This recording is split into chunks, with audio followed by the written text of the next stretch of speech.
నమస్కారం. శ్రీవార్త న్యూస్కి స్వాగతం. కేంద్ర రాష్ట్ర ప్రభుత్వాల ప్రజా వ్యతిరేక విధానాలను ఎండగట్టడానికి కదిరిలో ప్రజాపోరు నిర్వహిస్తున్నట్లు సిపిఎం నాయకుడు జిఎల్ నరసింహులు తెలిపారు.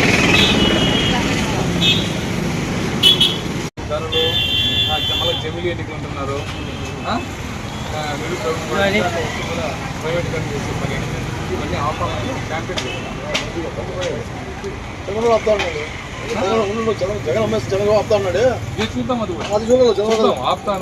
చూద్దాం, అది అప్పచెప్తాడని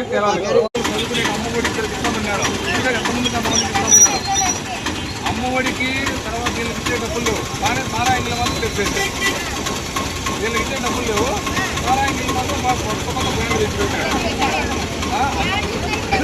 అవి ఉన్నాయి. ఏం కనబడుతున్నాయంటే బాగుండాలా. ఈ నెల 13వ తేదీ వరకు రాష్ట్ర వ్యాప్తంగా సిపిఎం పార్టీ ఆధ్వర్యంలో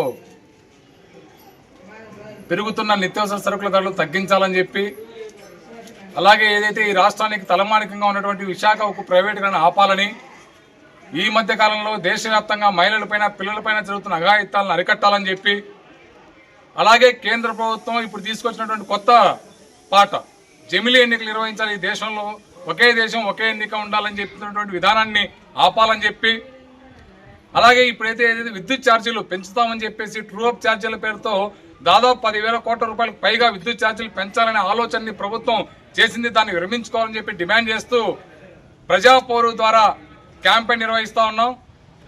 ఈ సమస్యలన్నీ కూడా ప్రజల దగ్గరికి తీసుకెళ్లి కరపత్ర రూపంలో పంచి ఆ విషయాలు తెలియజెప్పి 14వ తేదీ ఈ సమస్యల పరిష్కారం కోసం అని చెప్పి అన్ని మండల ఆఫీసుల వద్ద ధర్నాలు చేయడం, తర్వాత జిల్లా కలెక్టర్ ఆఫీస్ వద్ద ఆందోళన చేయడం, ఈ రకంగా కేంద్ర రాష్ట్ర ప్రభుత్వాల మీద ప్రజా సమస్యల పరిష్కారానికి ఒత్తిడి తీసుకుని రావడానికి ప్రజాపోరు కార్యక్రమాన్ని కదిరిలో సిపిఎం చేపట్టింది. దీన్ని ప్రజలందరూ పాల్గొని జయప్రదం చేయాలని చెప్పి విజ్ఞప్తి చేస్తా ఉన్నాం. ఈరోజు అధికారంలో ఉన్నటువంటి కేంద్రంలో కానీ అటు రాష్ట్రంలో కానీ ఈ రెండు ప్రభుత్వాలు కూడా పేదల ప్రజలకు ఇచ్చిన మాట వేరు, ఎన్నికల్లో ఇచ్చిన వాగ్దానాలు వేరు, ఈరోజు అధికారంలోకి వచ్చిన తర్వాత అమలు చేస్తున్న విధానాలు వేరు.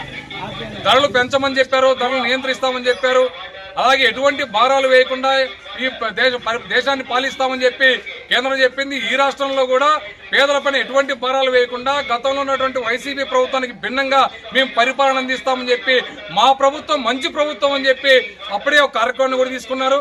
అయితే ఈ 4 నెలల కాలంలో ఈ ఏదైతే తెలుగుదేశం కూటమి ప్రభుత్వం ఉందో ఈ కూటమి ప్రభుత్వం ఇచ్చిన హామీలు ఏవి కూడా పూర్తిగా అమలు కాలేదు.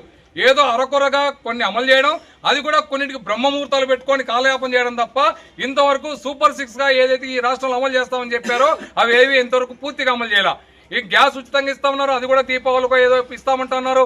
అలాగే పిల్లలకి అమ్మఒడి కానీ లేకపోతే ఇస్తామన్నటువంటి ఈ పిల్లలకి ఇచ్చే ఆడపిల్లలకి ఇచ్చేటువంటి కానుక కానీ అదేది కూడా ఇంతవరకు అతిగతి లేదు.